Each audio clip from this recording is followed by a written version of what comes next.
তুমি তুমি এখানে কিভাবে? আমি তো মাত্রই তোমাকে গাড়িতে উঠিয়ে দিলাম। হ্যাঁ দিয়ে এসেছিলে, কিন্তু আমি ফিরে এসেছি। আমি কখনো তোমাকে ছেড়ে যাব না। তোমার মাথা ঠিক আছে তো? শরীর খারাপ করেনি তো? তুমি এসব কথা বলছো যে? হ্যাঁ ঠিক আছে, আমি এমন একজনকে পেয়েছি যে আমি সারা জীবনে খুঁজলেও পেতাম না। আমি চাই না কোটি টাকার সম্পদ, কারণ আমি যে সম্পদ পেয়েছি তা কোটি টাকার সম্পদের চেয়েও দামি। কিন্তু আমি তো ডিভোর্স পেপারে সই করে দিয়েছি। আইনগত দিক থেকে তো আমরা এখন আর স্বামী স্ত্রী নই। আমি ডিভোর্স পেপার ছিঁড়ে ফেলেছি, যার জন্য আমরা আলাদা হয়ে যাচ্ছিলাম। আমি বিয়ের বিপরীতে ছিলাম। আমি আমার বাবার কথা কখনো শুনিনি। তোমাকে কত অপমান করেছি, কিন্তু তুমি কখনো আমার উপর রাগ করোনি। তোমার হৃদয়টা কত বড়, এই হৃদয়ে আমাকে একটু জায়গা দেবে?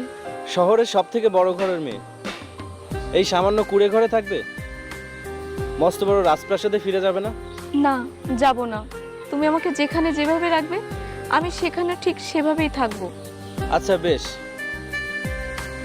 প্রতিদিন গরুর গোবর পরিষ্কার করতে হবে, গরুকে খাবার দিতে হবে, আমার জামা কাপড় ধুয়ে দিতে হবে, আমার জন্য খাবার রান্না করতে হবে।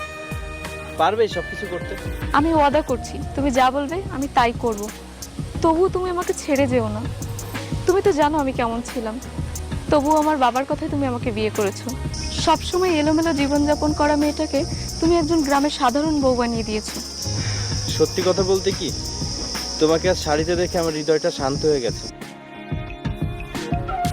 সবাই ঠিক কথাই বলে, নারীকে সব থেকে সুন্দর লাগে শাড়িতে। তাহলে বলো, তুমি তোমার হৃদয়ে আমাকে একটু জায়গা